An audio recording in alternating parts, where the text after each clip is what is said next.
మార్కెట్లో గాడిద పాలకు చాలా డిమాండ్ ఉంటుంది.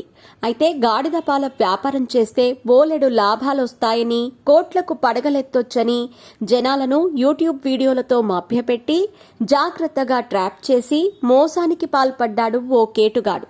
తెలుగు రాష్ట్రాలతో పాటు తమిళనాడు, కర్ణాటక రాష్ట్రాలలో గాడిద పాల వ్యాపారం పేరుతో వందల మందిని బురిడీ కొట్టించాడు.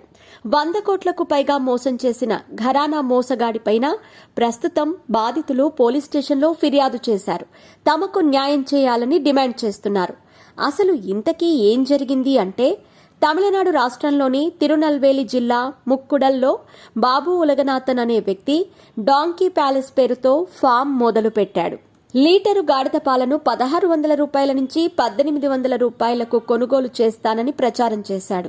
తనకు భారీగా ఆర్డర్లు వస్తున్నాయని, కానీ డిమాండ్కు తగినట్టుగా సరఫరా చేయలేకపోతున్నానని, ఎవరైనా తనకు గాడిదను సప్లై చేస్తే తీసుకుంటానని, నెలకు 1,50,000 వరకు ఆదాయం వస్తుందంటూ యూట్యూబ్ ఛానల్ వీడియోలతో జనాలను నమ్మించాడు. ఇక ఇది నిజమని నమ్మి జనాలు లక్షల్లో డబ్బులు గాడిదలను కొనటానికి పంపించారు. డాంకీ సెమినార్లు కూడా నిర్వహించి ఏపీ, తెలంగాణతో పాటు కర్ణాటక, తమిళనాడుకు చెందిన పలువురిని ట్రాప్లో వేసుకున్నాడు.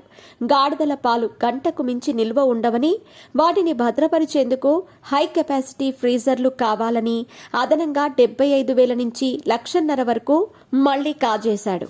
సభ్యత్వం పేరుతో మరో 5 లక్షలు గాడిదల వైద్యం కోసం ఒక వెటర్నరీ డాక్టర్ని చూపించి అతనికి ఫీజుల పేరుతో మరో 50,000 సభ్యుల నుండి కాజేశాడు. ప్రతి సభ్యుడి నుంచి 25 లక్షల రూపాయల నుంచి 1,50,000 వరకు వసూలు చేసిన కేటుగాడు ఆపై ప్లేట్ ఫిరాయించాడు. దీంతో లబోదిబోమనటం బాధితుల వంతయ్యింది. ఇక ఉలగనాథన్తో పాటు అతనికి సహకారాన్ని అందించిన గిరిసుందర్, సోనిక్, బాలాజీ, డాక్టర్ రమేష్ అనే వ్యక్తులపైన పోలీసులకు బాధితులు ఫిర్యాదు చేశారు. తమకు న్యాయం చేయాలని వారు డిమాండ్ చేస్తున్నారు. 100 కోట్ల కుంభకోణానికి పాల్పడిన వారిని అరెస్ట్ చేయాలని కోరుతున్నారు.